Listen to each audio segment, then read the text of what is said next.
तीन दामाद की सास पार्ट 2। अब तक आपने सुना कि कावेरी जी अपनी तीनों बेटियों ईशा, मोहिनी और सुहाना की शादी तीन घर जमाई लड़कों के साथ करवा देती है। उन्हें लगता है कि ये लड़के शायद घर का कामकाज संभाल लेंगे, लेकिन उनके तीनों घर जमाई बहुत आलसी थे। वो नौकरी भी नहीं करते थे और बाहर का काम भी नहीं। कावेरी जी ने अपनी बेटियों से कहा कि वो प्रेगनेंसी का बहाना बनाकर अपने पतियों को सबक सिखाए। अब सुनिए आगे। मम्मी, आपने जैसा कहा था हमने वैसा ही किया, लेकिन देखिए ना, विवेक का हाल तो वैसा का वैसा ही है। घर में ना सुबह का नाश्ता बनता है और ना खाना। नौकरी पर जाने की बात करूं तो खाने को दौड़ते हैं मुझे। हाँ मम्मी, मैंने भी सुमित को कितनी बार कहा कि अगर नौकरी नहीं करनी तो कोई छोटी सी दुकान ही खोल लो। घर का खर्चा कैसे चलेगा? देखो दोपहर के 12 बजने आए और जनाब अभी तक सो रहे हैं। हाँ मम्मी, ईशा और सुहाना ठीक कहती हैं। अविनाश का भी यही हाल है। जब मैंने अपनी प्रेगनेंसी के बारे में कहा तो मुझसे कहने लगा, अरे दूसरी लड़कियां तो 9-9 महीने तक नौकरी करती है, बस डिलीवरी के टाइम छुट्टी लेती है। मोहिनी, तुम भी नौकरी करो। अब मुझे कहाँ नौकरी मिलेगी? मम्मी बताओ अब मैं क्या करूँ? हे भगवान, क्या सोचकर घर जमाई दामाद लाई थी मैं कि मेरी बेटियां मेरे पास रहेंगी और खुश रहेंगी, लेकिन इन आलसी दामादों ने तो हमारी जिंदगी को भी प्रॉब्लम में डाल दिया है। मैं तो कहती हूँ मम्मी, हम लोग वापस अपनी जॉब पर जाना शुरू कर देते हैं। बता देते हैं इन लोगों को कि हमने प्रेगनेंसी का बहाना किया है। नहीं नहीं बेटा, ऐसी गलती भी मत करना।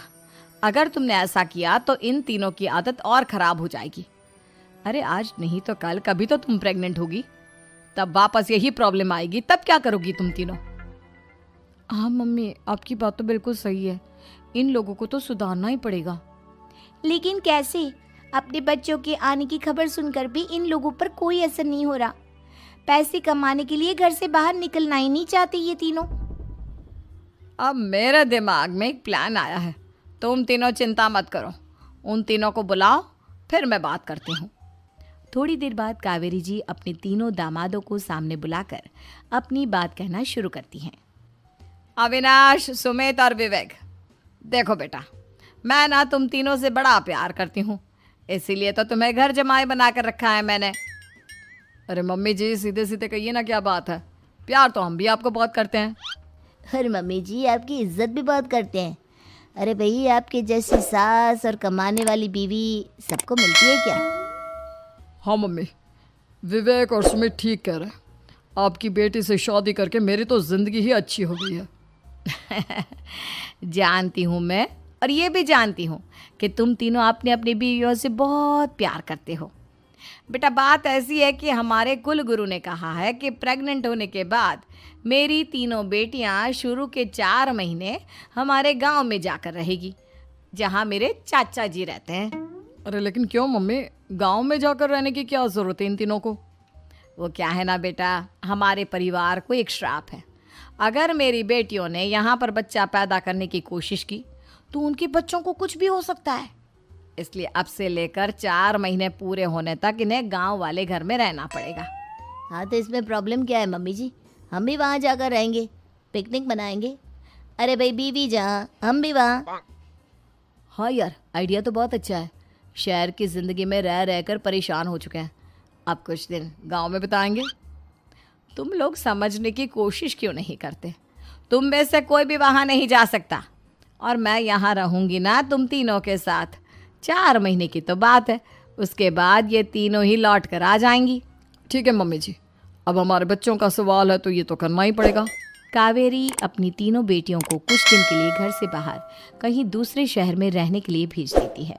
कुछ दिनों के बाद, अरे मम्मी जी, बहुत दिन से पिज्ज़ा नहीं खाया, मंगवाइए ना। क्या बताऊं बेटा, पहले तो बेटियां खर्चा दे देती थी क्योंकि उनकी नौकरी थी, लेकिन अब तो मेरे पास पैसे ही नहीं बचे। थोड़े बहुत पैसे हैं जो बच्चों की डिलीवरी में काम आएंगे। लेकिन मम्मी जी, आपकी बेटियों को वापस आने में तो अभी बहुत वक्त बाकी है। वही सोच सोच कर परेशान हो रही हूँ। सोच रही हूँ कल से दूध भी बंद करवा देती हूँ। अब दूध वाले को देने के लिए पैसे भी तो नहीं है ना। अरे नहीं नहीं मम्मी जी, अगर दूध भी बंद करवा दोगी तो मुझे चाय कहाँ से मिलेगी? और चाय के बिना मैं तो मर ही जाऊँगा। क्या करूं बेटा, इसके अलावा हमारे पास कोई ऑप्शन नहीं है, मेरे पास पैसे ही नहीं बचे। इस तरह कावेरी जी धीरे धीरे अपने तीनों दामादों को पैसे देना बंद कर देती हैं और घर में खाने पीने की चीजें लाना भी बंद कर देती है। अब वो तीनों बुरी तरह से परेशान होने लगे थे और इसलिए एक दिन तीनों प्लान करके घर से बाहर निकलते हैं और बाजार में जाने के बाद यार अच्छा खाना खाए हुए कितने दिन हो गए, पता नहीं कब अच्छा खाना मिलेगा। हमारी बीवियों के जाने के बाद तो हमारी हालत भिखारियों जैसी हो गई है यार। कुछ भी हो, मुझे तो आज पिज्जा खाना ही खाना है। जेब में 1 रुपया नहीं है और पिज्जा खाएगा, कहाँ से आएंगे पैसे? अरे देख वहाँ सामने बोर्ड पर क्या लिखा हुआ है, कंप्यूटर पर काम करने के लिए एक आदमी की आवश्यकता है। भाई मैं तो जा रहा हूँ, काम करूँगा और शाम तक पैसे लाकर आराम से पिज्ज़ा खाऊंगा। जा जा, तुझे कोई काम नहीं देने वाला, हम तो घर जा रहे हैं। चल भाई सुमित। सुमित और अविनाश वहाँ से चले जाते हैं और विवेक उस कंप्यूटर शॉप पर सारा दिन काम करके 5,000 रुपये कमा कर घर लौट कर आता है और अपने खाने के लिए अच्छी अच्छी चीज़ें भी लेकर आता है। ये देखकर विवेक और सुमित के दिल में भी कुछ पैसे कमाने की इच्छा जागती है। अरे सुबह सुबह कहाँ चल दिए तुम? मम्मी जी एक बहुत अच्छी जगह मिली है, कंप्यूटर पर काम करने के 5,000 मिले थे कल मुझे। अगर रोज़ काम करूँगा तो पूरे 40,000 की तनख्वाह। अरे वाह, ये तो बहुत अच्छी बात है दामाद जी, आपको जाना ही चाहिए। सुमित और अविनाश विवेक को इस तरह तरक्की करते देखकर परेशान हो जाते हैं और वो दोनों भी काम की तलाश में निकल पड़ते हैं। धीरे धीरे उन दोनों को भी काम मिल जाता है। अब कावेरी के तीनों दामाद छोटी मोटी नौकरी करके अच्छा पैसा कमाने लगे थे। एक दिन कावेरी उन्हें अपने पास बुलाती है। अरे वाह, विवेक 40,000 कमा लेता है, अविनाश 60,000 और सुमित तुम भी 40,000 के आसपास कमा ही लेते हो। कुल मिलाकर तुम अच्छे खासे पैसे कमा रहे हो बेटा। हाँ मम्मी जी, बहुत मज़ा आता है जब महीने के एंड में मोटी रकम हाथ में आती है। पूछिए मत मम्मी जी, घर में रहकर रोटी बना बना कर और तो जैसा महसूस होने लगा था मुझे तो।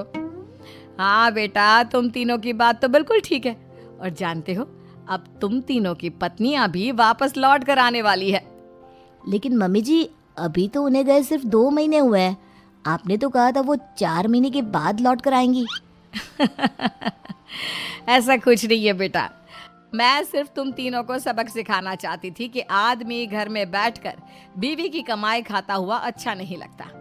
इस दुनिया में हर इंसान को मेहनत करनी चाहिए, काम करना चाहिए, चाहे वो औरत हो या आदमी, ताकि अपने परिवार को संभाल सके।